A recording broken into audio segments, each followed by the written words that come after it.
मन में सवाल आएगा तो कहाँ पूछेंगे? अनुपम जी से नहीं। उनके मन में सवाल आएगा तो कहाँ पूछेंगे? मेरे से पूछेंगे ना।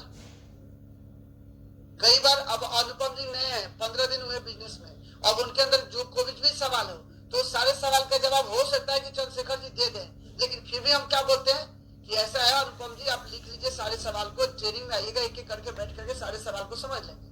क्यों? क्योंकि आप टाइम क्यों खराब कर रहे हैं? कॉल पे आप जूम पे लेके आइए, वहां बैठेंगे एक एक करके, आपका अनुभव और मेरे अनुभव में कुछ तो फर्क दिखाई देगा। कई लोग यही गलती कर रहे हैं कि खुदे कॉल पे लग जाते हैं, कहाँ बात करे भैया? तो वो ना उनका कॉल आया था, जो नहीं कल प्लान दिखाए थे, एक बीच में साइन अप हुए थे, उनका जो क्लोज, वो फोन किए थे, वो पूछ रहे थे कि कंपनी पैसा कहाँ से बनाती है। अब आप उसको 4 घंटे समझा रहे हैं। आपको लगता है कि आपके आंसर से सेटिस्फाई हो जाएगा? कितने लोग को लगता है कि हम काउंसलिंग कर देंगे उसका तो ठीक हो जाएगा? कितने लोग को लगता है? हाँ कैलाश सर, कितने प्लान दिखाने के बाद अगर एक भी साइन अप हो गया, उसके सवाल आ रहे हैं कि कंपनी पैसा कैसे बनाती है, इतना पैसा 4 साल में कहां से दे देगी, है ना, हमारे ना बनने के बाद पैसा कंपनी कहां से देगी? अब इस सवाल का जवाब कितने लोग हैंडल कर सकते हैं? आपके पास लाएंगे सर, आप देखिए। वही मैं कह रहा ना, आप उसको बहुत अच्छा आंसर कर सकते हैं, लेकिन क्या वो सेटिस्फाई होगा आपके आंसर से?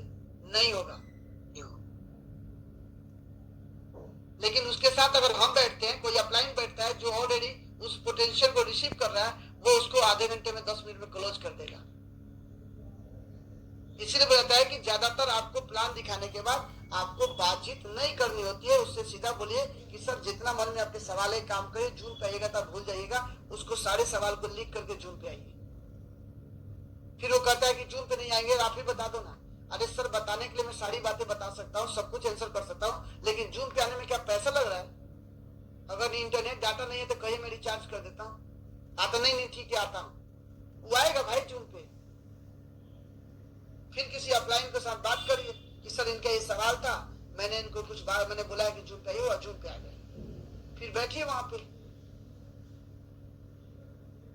बट बहुत सारे लोग यही मिस्टेक करते हैं, बट जिनका भी स्टार्टिंग है बिजनेस में, जैसे अभी विजय जी हैं, मधु मैडम है, शैलेंद्र जी है, पूजा मैडम है, ये जो नए नए लोग हैं अभी, आप अनुपम जी हैं, तो अभी आप लोग ये सब चीज गलतियों से बचिएगा। आप केवल अभी एक ही चीज करिए कि जो करना है वो करिए, जो नहीं करना वो मत करिए। किसी को प्रेजेंटेशन दिखा रहे हैं, उसके बहुत सारे सवाल आएंगे, आप आंसर नहीं करेंगे। पहला नंबर तो यही होगा कि आप आंसर नहीं करेंगे। ठीक है? स्टार्टिंग में क्या करना होता है? स्टार्टिंग में हम स्टेट पुलिस वाले को प्लान नहीं दिखाते हैं, जैसे Delhi police, Haryana police, Rajasthan police वाले को हम प्लान नहीं दिखाते हैं। ना दिखाने का रीजन क्या होता है? क्योंकि इनके पास टाइम नहीं होता है, जून पे वो आते नहीं है, सिस्टम को फॉलो करते नहीं है, वो पैसा भी लगा देंगे और वो काम नहीं कर पाएंगे, सक्सेस नहीं होंगे। हाँ, आपका जब बिजनेस थोड़ा सक्सेस हो जाते हैं, जब आप एलएस क्वालिफाई कर लेते हैं, दुनिया के किसी को भी आप साइन अप कर दीजिए, किसी को भी पार्टनरशिप दे दीजिए, जिसको बढ़ना वो आगे बढ़ेगा, नहीं बढ़ना वो आपको देख के कहीं बढ़ेगा, या हो सकता है उसका बाल बच्चा बढ़ जाएगा। बट स्टार्टिंग में हम उसको स्टेट पुलिस वाले को प्लान नहीं दिखाते हैं। नो डाउट दिल्ली पुलिस वाले भी आज एलडीसी है ना, कुछ लोग सिटी से भी है, तो कोई कोई निकलता है, लेकिन अधिकांशतः में स्टार्टिंग में प्लान नहीं दिखाते है ना। नेटवर्क मार्केटिंग जो ऑलरेडी पहले से कर रहे हैं, उनको भी हम स्टार्टिंग के प्लान नहीं दिखाते। अगर आप आइडिया बिजनेस स्टार्ट कर रहे हैं तो हम स्टार्टिंग में कोशिश करते हैं कि इंश्योरेंस वाले को, एलआईसी वाले को और नेटवर्क मार्केटिंग जो छोटे मोटे कंपनी में काम किए उनको और स्टेट पुलिस को प्लान नहीं दिखाते हैं।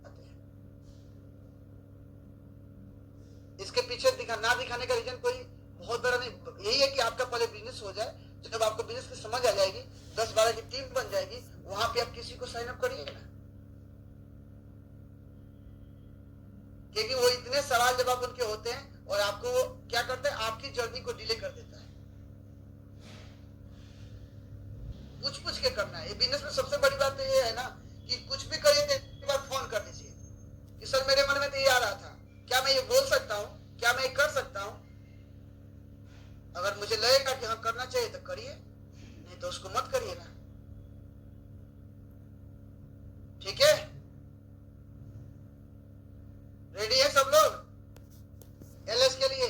तो जितने भी लोग आज बैठे हैं, है ना, रजी जी एक बार फोटो खींच लीजिए। जुलाई 2026, आज अगर सिंगल है तो भी एलएस के नीचे तो कोई नहीं होंगे। कुछ लोग हमारे है ना उससे भी बढ़ के योद्धा निकलेंगे जो ऑलरेडी सीटीसी डन कर चुके होंगे। जैसे यहाँ पे 2-3 लोग हैं जिनके अंदर वो क्रेजी दिख रहा है, वो हंगर दिख रहा है कि भाई वो समय से पहले वो निकल सकते हैं। तो हालांकि सभी लोग निकल सकते हैं, इस बिजनेस में इतनी पोटेंशियल है ना कि आप सब लोग कर सकते हैं, नहीं है डाउट मुझे। बट वही है, अपने जोन में रहिएगा तभी होगा। आप सोचिएगा कि सारे शादी को अटेंड कर लूं, है ना, सारे मार्केट घूम लूं, बीडी बाजार, संडे मार्केट, है ना, बुध बाजार, कौन कौन सा मार्केट होता है ना, सारे कवर करते चलूं। जैसी लाइफ चल रही थी वैसे ही लाइफ चले, लोग आपको खूब वैसे ही लाइक करे जैसे पहले करते थे, तो फिर गड़बड़ होगा, बिजनेस नहीं होगा। हाँ, लोग ये बोलना शुरू कर दिया, अरे प्रमोद क्या बात है, आजकल तो दिखाई नहीं दे रहे हो, अरे तुम तो बदल गए। बिल्कुल सही चल रहा है, इसका मतलब बिजनेस आपका सही चल रहा है। लेकिन अगर कोई ये बोले, है ना, कि अनुपम जी क्या बात है, आजकल तो चाय पीने नहीं आते हो, बदल गए यार, तुम तो चेंज हो गए। अब अनुपम जी बोल रहे हैं, अरे नहीं यार कहाँ बदल गए, वैसे वही है यार। क्यों नहीं भाई, बदलना तो प्राकृतिक का नियम है। अगर हम नहीं बदल रहे इसका मतलब गलत कर रहे हैं, बदलना पड़ेगा हमें। कितने लोग होते हैं ना इसको बोलने लगते हैं कि भाई वो मुझे बोल रहा है बदल गए, अरे तो अच्छा ही तो बोल रहा है, वो सही बोल रहा है, क्या बदल गए। आप पहले रेडी वाले की चाय पसंद करते थे, अब आप रेडिसन ब्लू की चाय पसंद कर रहे हैं। पहले आप है ना मीठी चाय पीते थे, अब आप कड़वी चाय पी रहे हैं, बदल तो गए। क्वालिटी आना बहुत जरूरी है। आप जिस बिजनेस के पार्ट है ना, उस बिजनेस में क्वालिटी धीरे धीरे आएगा। आपकी वर्ड से आएगा, आपके ड्रेसिंग सेंस से आएगा, आपके बैठने से आएगा, आपके मार्केट जाने से आएगा, है कि नहीं। धीरे धीरे चेंज होगा, एक दिन में नहीं होगा विजय जी। आप आज सोचे कि यार मैं तो फर्नीचर का दुकान चलाता हूँ और मैं चाहता हूँ कि यार मैं इसको ना 5 स्टार होटल की तरह इसको चेंज कर दूं, नहीं होगा चेंज हो। एक बार में कुछ भी नहीं होता संभव, धीरे धीरे धीरे धीरे चेंज होगा। सुनते रहेंगे, समझते रहेंगे, करते रहेंगे, लगे रहेंगे, हो जाएगा बिजनेस। पता है ना कि वो डिग्री डिप्लोमा नहीं चाहिए, कोई लैंग्वेज नहीं चाहिए। मुझे नहीं आता इंग्लिश बोलना, मुझे नहीं आता कुछ लिखने पढ़ने, है ना। विष्णु सर जब मिक्स आउट हुए थे तो उन्होंने एक लाइन लिखा था कि हिंदी बोलने वाला भी मिक्स आउट कर सकता है। उस समय मेरा बिजनेस में अभी स्टार्टिंग था। मैं भाई यार अपने जैसे ही है विष्णु भाई,